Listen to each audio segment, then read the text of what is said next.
আপনি কি জানেন পুলিশের ব্যবহৃত কাঁদানে গ্যাস কি? তা ব্যবহারের ফলে কি হয়? না জানা থাকলে এখনই দেখুন এই প্রতিবেদনটি।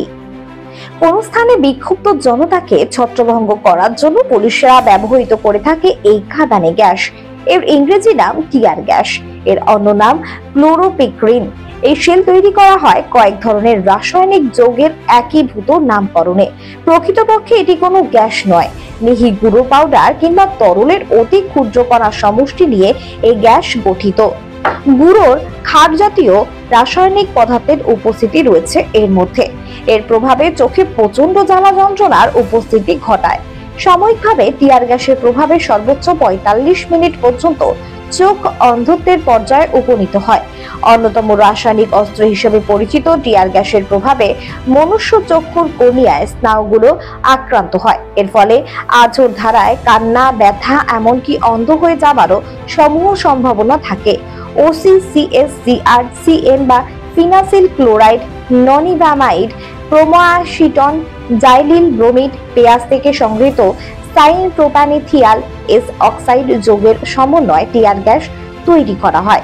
1914 সালের জাইলিল ব্রোমাইড জনপ্রিয় টিয়ার গ্যাসের উদাহরণ রূপে ব্যবহার হতো। প্রথম বিশ্বযুদ্ধেও এই প্রয়োগ হয়।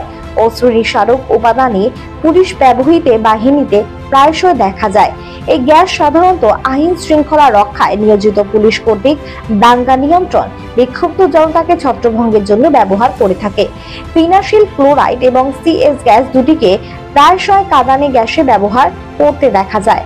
পিপার স্প্রে আরেক ধরনের রাসায়নিক উপাদান যা বর্তমানে টিয়ার গ্যাসের স্থান দখল করেছে।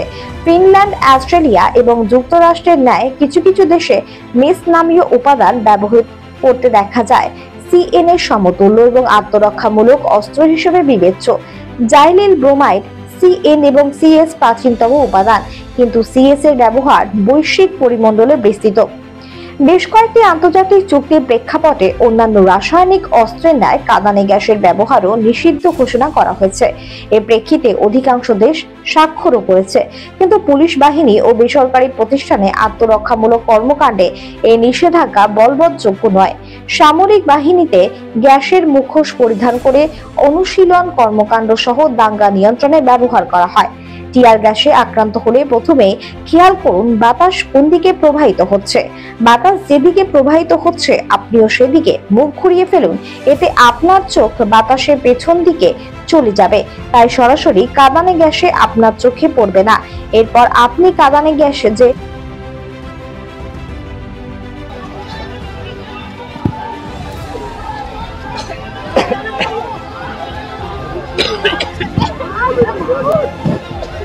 Hey,